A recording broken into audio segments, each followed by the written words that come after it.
যে বড় মহৎ মৃত্যু বেটি। আমি জানি আপনি আসবেন, আসুন জিজি, প্লিজ প্লিজ আসুন। দেবতাকে তুষ্ট করে কোনোভাবে কি মন্দিরে ফিরিয়ে আনার কোনো উপায় নেই? আমার যে আজ তাকে বড় দরকার। আমার আরাধ্য স্বয়ং শয়তান আসবেন তোর কাছে তোকে গ্রহণ করতে। বড় ভাগ্য করে জন্মেছিলি বেটি, বড় ভাগ্য করে জন্মেছিলি। আজ এই পুণ্য লগ্নে তুই শয়তানের প্রসাদ হবি। তোর এই পবিত্র আত্মাকে গ্রহণ করার ফলে শয়তানের মাহাত্ম্য ছড়িয়ে পড়বে দিক দিগন্তে। অবশ্য তার জন্য তোকে তোর এই নশ্বর দেহ ছাড়তে হবে, মরতে হবে। কিন্তু তাতে কি, এই যে বড় মহৎ মৃত্যু বেটি, তোর নারী জন্ম সার্থক হবে রে বেটি, সার্থক হবে। এসব এসব কি আবল তাবল বকে যাচ্ছেন আপনি? হ্যাঁ, কে কে কে শয়তান, আর আপনি কি করতে চাইছেন আমার সাথে?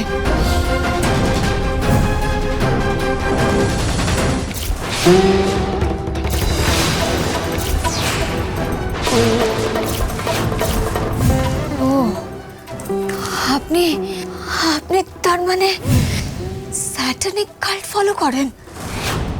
শয়তান মানে বলতে চাইছেন স্যাটানের কথা?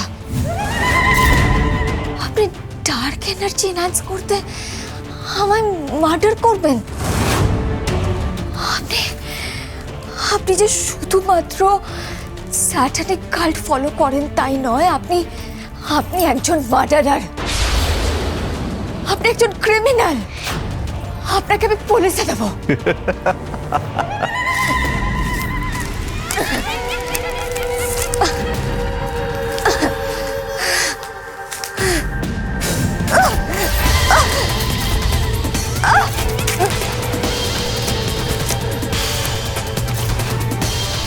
আমি তো এখান থেকে নড়াচড়া অব্দি করতে পারছি না।